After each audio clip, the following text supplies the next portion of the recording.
Bonjour à tous et bienvenue sur Radio TDH, la radio pour mieux comprendre le TDAH en 3 minutes par jour. Aujourd'hui, je vais vous parler d'une étude de Choi et collaborateurs publiée en 2022 qui porte sur les comorbidités psychiatriques chez les adultes présentant un TDAH. En effet, les comorbidités des troubles psychiatriques chez les adultes présentant un TDAH sont importants car ils peuvent compliquer à la fois le diagnostic de TDAH, mais également aggraver le pronostic des retentissements tout au long de la vie. Cependant, la prévalence des troubles psychiatriques comorbides chez les adultes atteints de TDAH varie selon les outils diagnostiques utilisés et les caractéristiques des populations cibles dans les différentes études.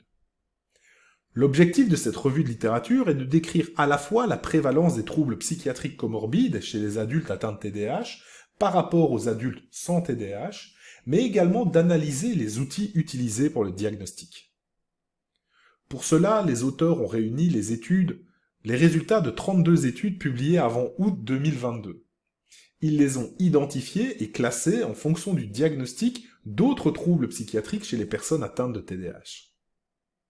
Les résultats mettent en évidence que le trouble psychiatrique comorbide le plus fréquent dans le groupe TDAH était en premier lieu le trouble lié à l'utilisation de substances, suivi des troubles de l'humeur, des troubles anxieux, et également des troubles de personnalité, y compris des troubles de personnalité borderline et de personnalité antisociale.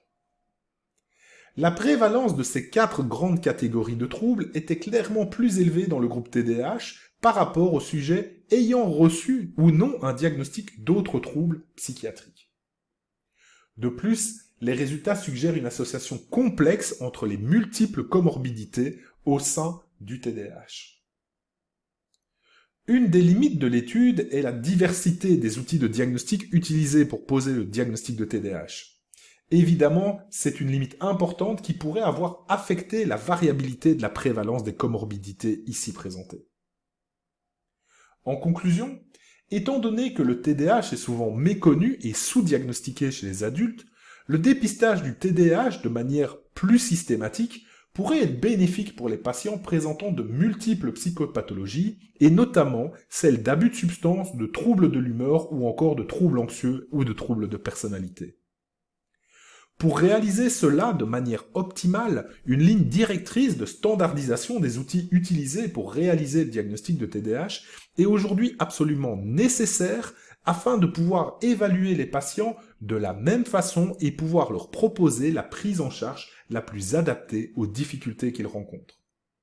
Les enjeux autour des comorbidités psychiatriques du TDAH ne sont plus aujourd'hui à mettre de côté et devraient évidemment suivre un processus rigoureux. On se retrouve tout bientôt pour une nouvelle recherche sur le TDAH. Allez, ciao!